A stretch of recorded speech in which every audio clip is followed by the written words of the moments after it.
Zoe was cleaning the shiny floor of the Grand Plaza Hotel when her phone rang. Normally, she never answered at work. Manager Richards had a strict rule: no phones, especially for cleaning staff. But this call was different. The number was from the university. After failing 6 times to win a scholarship for her master's in linguistics, Zoe knew this call could change her life. She whispered, "One moment," and hid behind a big marble column before answering.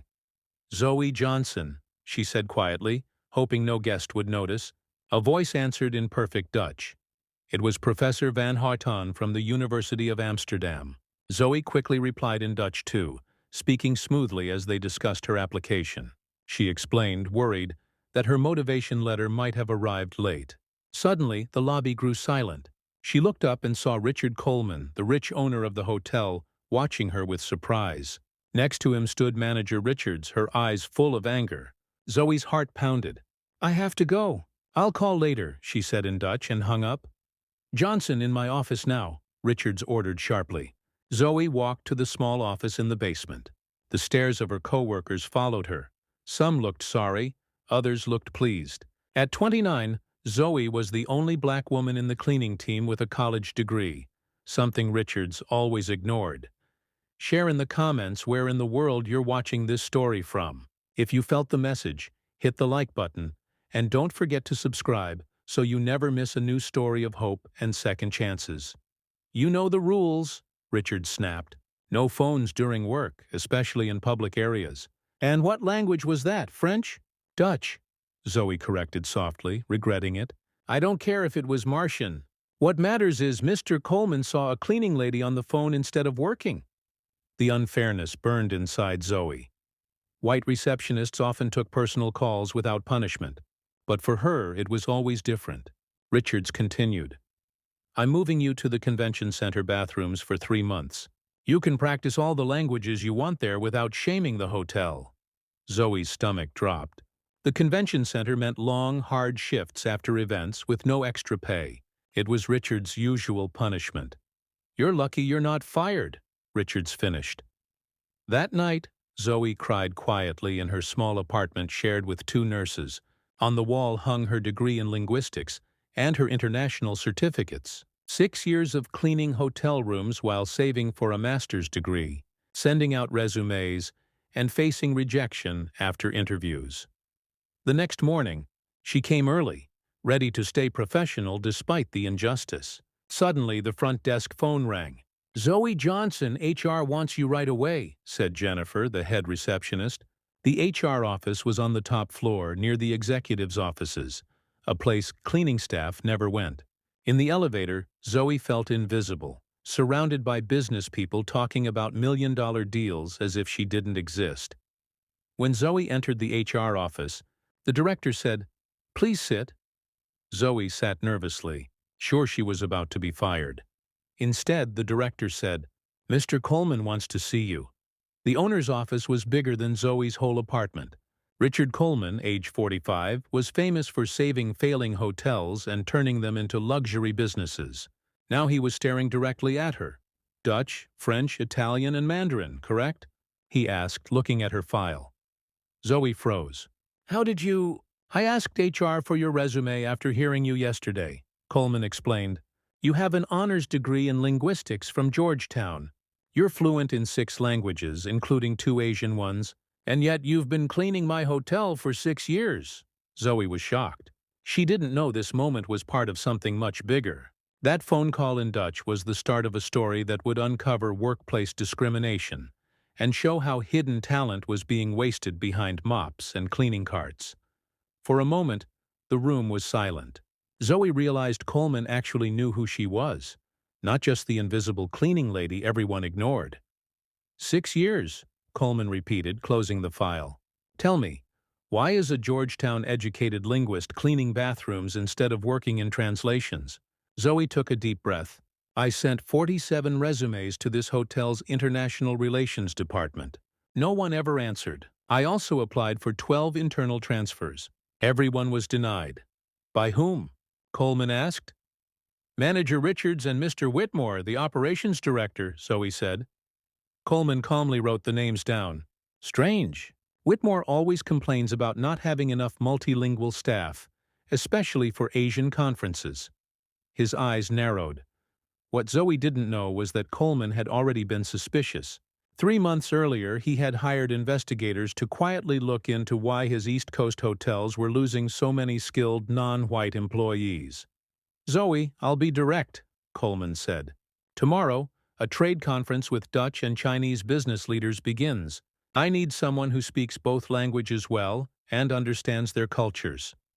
"And you want me to clean their rooms?" Zoe asked with sarcasm. Coleman smiled. "No. I want you to be the international relations coordinator for the event. Temporary position. Salary $5,000 a week, starting today." Zoe almost dropped her purse. That was more money than she earned in 3 months. "Why me?" "There are many qualified people."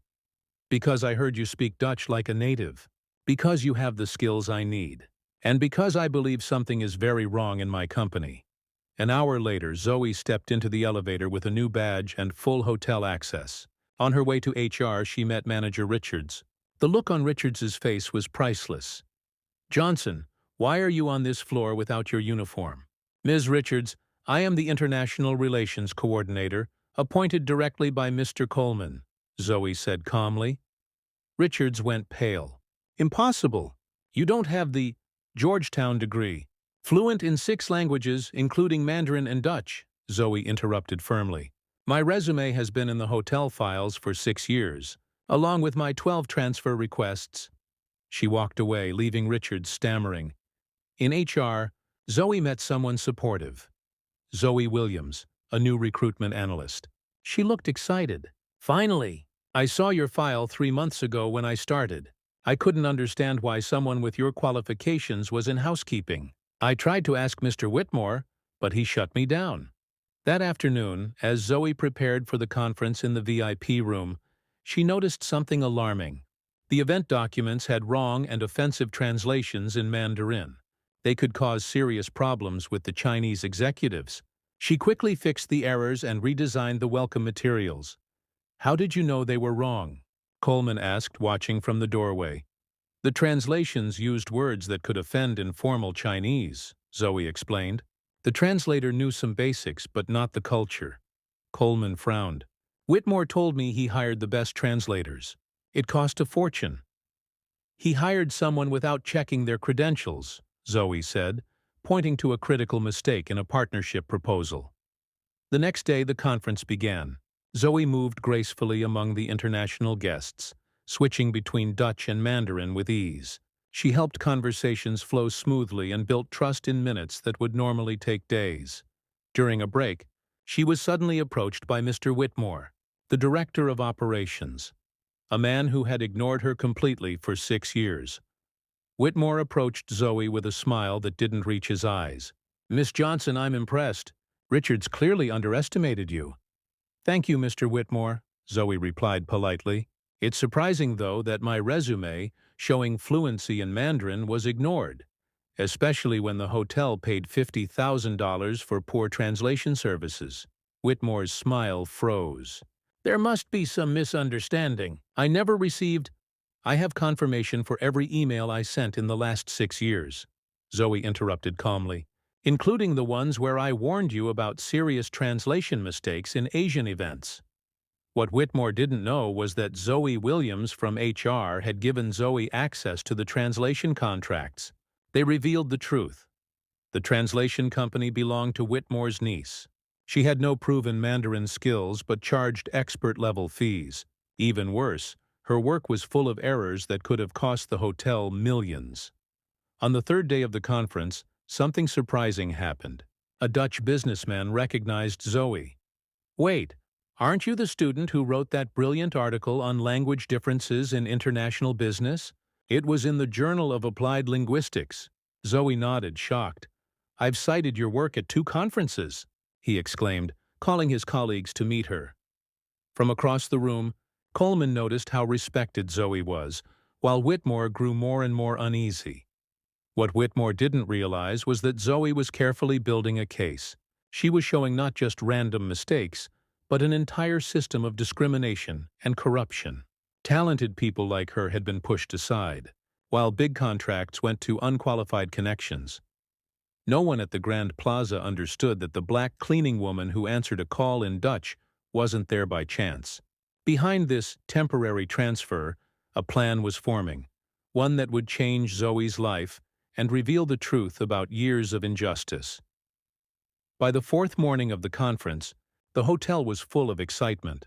Thanks to Zoe, the business deals were already more successful than expected. But then Zoe saw something alarming.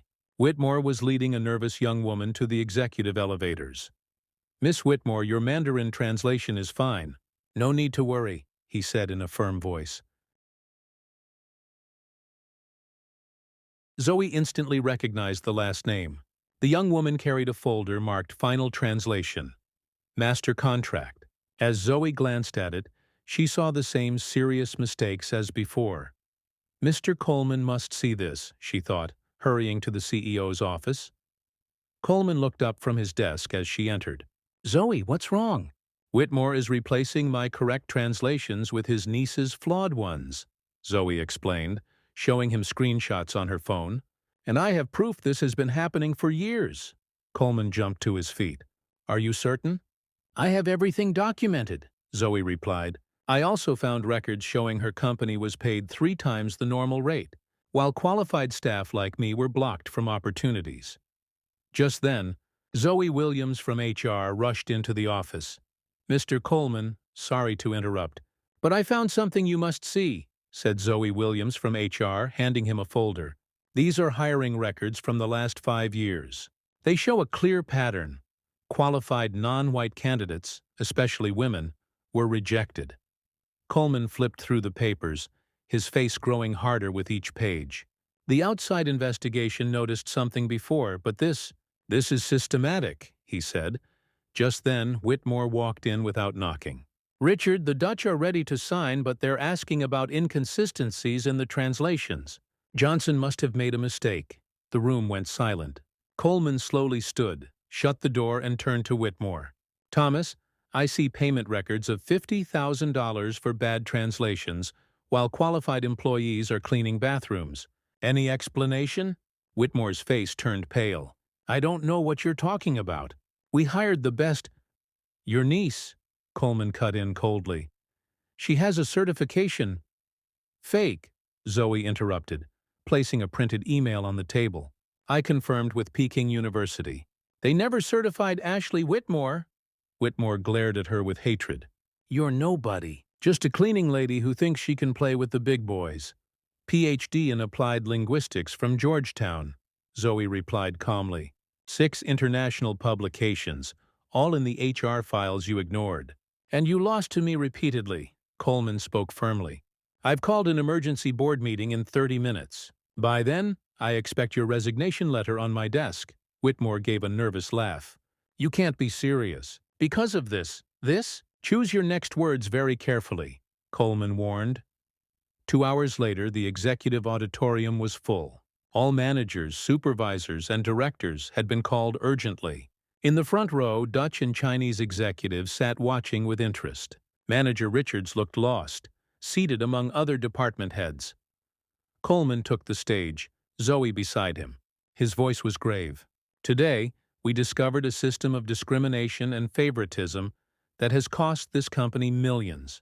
For years, managers like Thomas Whitmore and Sarah Richards have followed unofficial policies that hurt both our staff and our profits."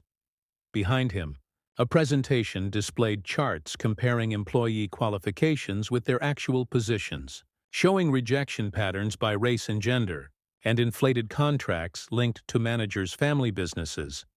Coleman continued. "Ms. Johnson, whom many of you only knew as a cleaning lady, prevented a disaster this week. She corrected translations that could have cost millions in broken agreements." The Asian businessman nodded, and some people began to clap quietly. "As a result of this investigation, Thomas Whitmore is fired for cause," Coleman announced. "Sarah Richards is suspended while we investigate her role. And starting today, we will audit all hiring and promotions from the last 5 years." The room fell silent. Richards turned pale and stared at the floor. Coleman's face softened slightly. I am pleased to announce that Dr. Zoe Johnson will become our new Global Director of Internal Communications, in charge of all multilingual operations. The auditorium erupted in applause. Some clapped hesitantly, but many cheered loudly. At the back, the cleaning staff cried as they applauded. As Zoe walked off stage, she saw Whitmore being escorted out by security, his face twisted with rage. As he passed her, he muttered, "You won't last a month." Zoe only smiled calmly. In her blazer pocket was a small recorder, the same device that had captured all of Whitmore's racist comments and threats in the past days, as he tried to cover his tracks. That night, in her new office overlooking the city, Zoe finally cried. But they were tears of release, not sadness. 6 years of cleaning while hearing excuses like, "Your resume must have been lost," or "You're not the right cultural fit." 6 years of her talent being ignored. She picked up the phone and called her mother, who had sacrificed everything for her education. "I did it, Mom," she whispered, her voice breaking. What no one at the Grand Plaza expected was that this was only the beginning. Some executives were still shocked to see their old privileges collapse, while others realized a new truth. Real talent, once set free, not only fixes past injustices, but reshapes the future. Whitmore's fall was just the first step in a transformation that would shake not only that hotel, but the entire American hotel industry. And it had all started with a simple phone call in Dutch. 6 months later, the world had changed.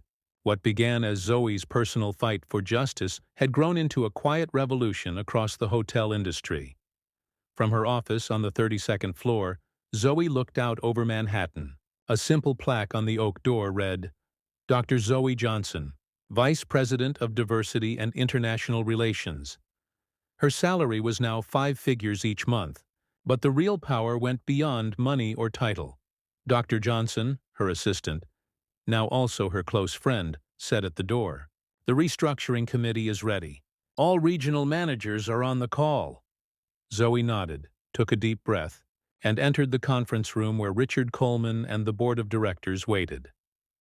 It was the day of the final presentation of the Invisible Talents program, an idea Zoe had created to find and promote qualified employees who had been ignored for years in the hotel chain. "The results of the pilot program are better than we imagined," Zoe began, showing the numbers on the screen. "In just 6 months, we found 147 employees with skills in languages, finance, management, and technology, who were working in jobs far below their abilities. 83% of them are Black, Latino, or from other minority groups." Coleman nodded in approval. The program had been his first request when Zoe was promoted, not just to fix her situation, but to change the whole system. "Most impressive," Zoe continued, "is the financial impact. Outsourced translation costs are down 78%. International customer satisfaction is up 42%, and our diversity ratings are now the best in the industry. And we did all this by giving opportunities to people already working here." Across the country, Sarah Richards watched the broadcast from a small hotel in California. After the investigation, she had avoided being fired only by accepting a demotion. Now she ran the laundry in a rundown property, a daily reminder of the prejudice she once used against others. "The next step," Zoe explained, "is an internal mentoring program. Each promoted employee will help find and support other staff with potential." Thomas Whitmore was not at the conference. After his dismissal, no luxury hotel would hire him.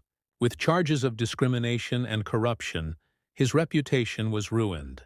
Rumors said he now worked as a night manager at a roadside motel in Arizona.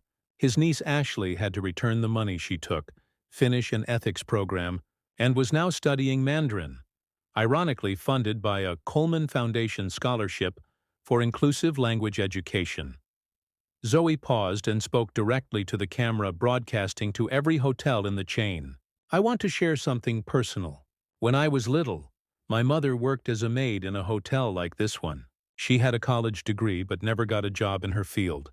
She always told me, 'Zoe, no matter how much they try to make you feel invisible, your value does not depend on their recognition.' My mother passed away believing some doors would never open for people like us. She never saw this moment, never saw that her sacrifice was worth it. Some executives in the room, many recently promoted through the program, quietly wiped away tears. The true power of a company is not how much money it makes, Zoe continued, but how much potential it brings to life. For decades, hospitality and many other industries buried talent under uniforms, assuming people of certain colors, accents, or backgrounds were only fit for invisible roles. Coleman stood and began clapping. Soon the whole room and hundreds of employees watching online joined in applause. Later that day, Zoe received an envelope in her office. Inside was a postcard from Amsterdam, and a letter offering her a visiting professor position at the University of Applied Linguistics. Professor Van Houten, the one who had made that life-changing phone call in Dutch 6 months earlier, had been following her rise. Zoe smiled as she looked out over the city. Ironically, I have Richards to thank for punishing me that day.